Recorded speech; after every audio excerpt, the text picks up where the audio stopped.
जय श्री श्याम दोस्तों, जय श्री राम दोस्तों। आज मैं आप लोगों को राजा दशरथ के मुकुट के बारे में बताना चाहता हूँ। दोस्तों, एक दिन राजा दशरथ और माता कैकेयी वन में भ्रमण के लिए गए। वहाँ उनका सामना महाबली बाली से हुआ, जो कि किष्किंधा पर्वत के राजा थे। महाबली बाली ने जैसे ही राजा दशरथ को देखा, उन्होंने तुरंत उन्हें युद्ध की चुनौती दे दी और राजा दशरथ ने भी महाबली बाली की चुनौती स्वीकार की। और देखते ही देखते महाबली बाली और राजा दशरथ का युद्ध शुरू हो गया। काफ़ी देर युद्ध चलने के बाद राजा दशरथ महाबली बाली से युद्ध हार गए। महाबली बाली ने राजा दशरथ से कहा, हे राजा, आप तो युद्ध हार चुके हैं, अब आप मुझे अपनी पत्नी कैकेयी को दे दीजिए या आप मुझे अपना राजमुकुट दे दीजिए।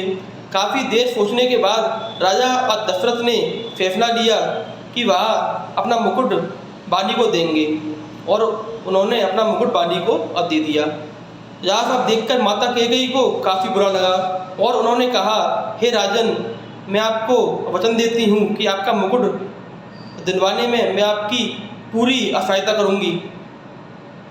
और कुछ दिनों बाद श्री राम भगवान का राजाभिषेक होने का समय आ गया और माता कैकेयी को बाखूबी पता था कि श्री राम भगवान स्वयं नारायण का रूप है। वह एक साधारण मनुष्य नहीं है, वह स्वयं नारायण का रूप है। माता कैकेयी ने अपने मन में विचार किया कि वह मुकुट सिर्फ और सिर्फ श्री राम ही अयोध्या वापस लेके आ सकते हैं। और माता कैकेयी स्वयं सबके लिए बहुत बुरी बनी, पर उन्होंने जो राजा दशरथ को वचन दिया था, वह वचन उन्होंने पूरा करने का फैसला लिया और उन्होंने श्री राम भगवान को वनवास काटने के लिए भेज दिया। और उन्होंने श्री राम भगवान को बता भी दिया था कि ऐसे ऐसे वह मुकुट किष्किंधा पर्वत के राजा बाली पर है, वह मुकुट तुमको लेके आना है। और यह सब देखकर श्री राम भगवान माता कैकेयी को सबसे ज़्यादा चाहने लगे, क्योंकि श्री राम भगवान को पता था कि मेरी माँ माता कैकेयी गलत नहीं है। उन्होंने यह सब अपने पति की मान रखने के लिए किया है।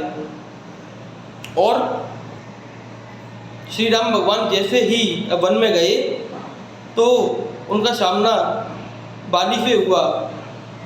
उनका बाली से युद्ध होने के बाद उन्होंने श्री राम भगवान ने बाली का वध किया। तो श्री राम भगवान ने बाली से उस मुकुट के बारे में भी पूछा, तो बाली ने कहा, हे प्रभु, वह मुकुट मेरे पास तो था, पर जब मैंने रावण को बंदी बनाया था तो रावण मेरे बंदी कक्ष से भागकर वह मुकुट भी अपने साथ ले गया। और बाली ने कहा, हे भगवान, आप मेरे बेटे अंगद को अपने साथ रखिए, वह आपका मुकुट दिलाने में आपकी तन और अपनी जान देकर भी साथ देगा। और श्री राम भगवान ने बाली की बात मानकर अंगद को अपने साथ रखा। और फिर जब अंगद लंका में गए और उन्होंने अपना पाँव जमा दिया, तो अंगद का पाँव रावण के किसी भी योद्धा ने टफ से मस नहीं कर पाया।